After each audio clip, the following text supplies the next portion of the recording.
자, 그 다음에 두 번째 문제 한번 풀어보겠습니다. 자, A하고 B가 가지고 있는 이제 값을 바꿔달래요. 요거는 개념 시작인데 한번 읽어보시면 될 것 같고, 자, 나는 필요 없으니까 지울게요.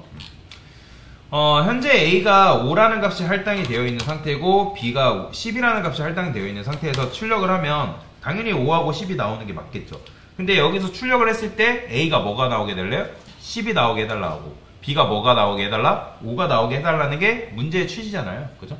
자, 근데 이 상태에선 된다, 안 된다? 안 되겠죠? 자, 그러면 뭘 해야 되냐, 자, 변수는 기본적으로 뭐가 가능하다? 재활용이 가능하다 했습니다. 그러면 여기서 어떻게 써주면 되나? A를 10, B는 5. 이게 끝이죠. 그죠?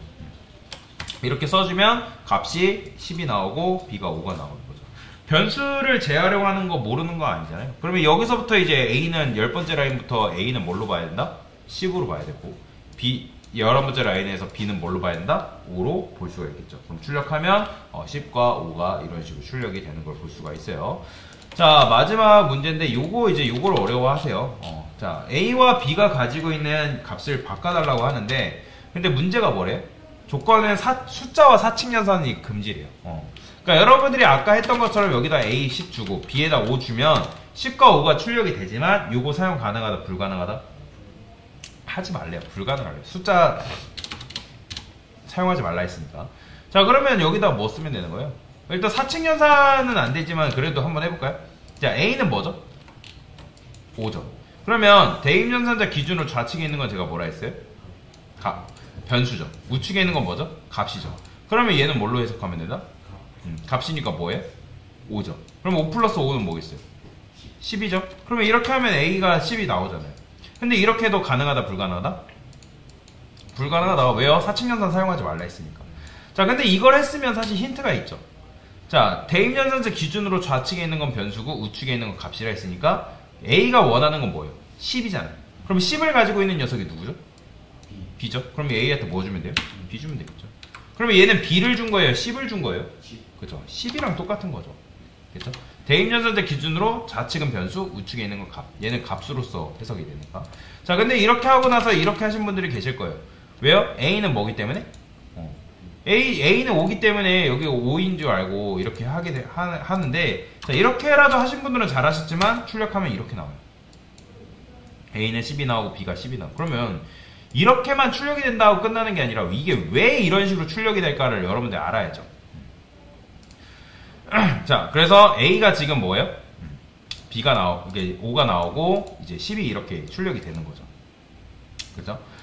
근데 이제 이게 왜 이렇게 나온다? 이걸 알아야 된다 했잖아요, 지금. 그죠? 자, A에다가 우리가 뭘 집어넣었어요? 그죠? A에다가 5 집어넣었나요? 10 집어넣었잖아요. 그죠?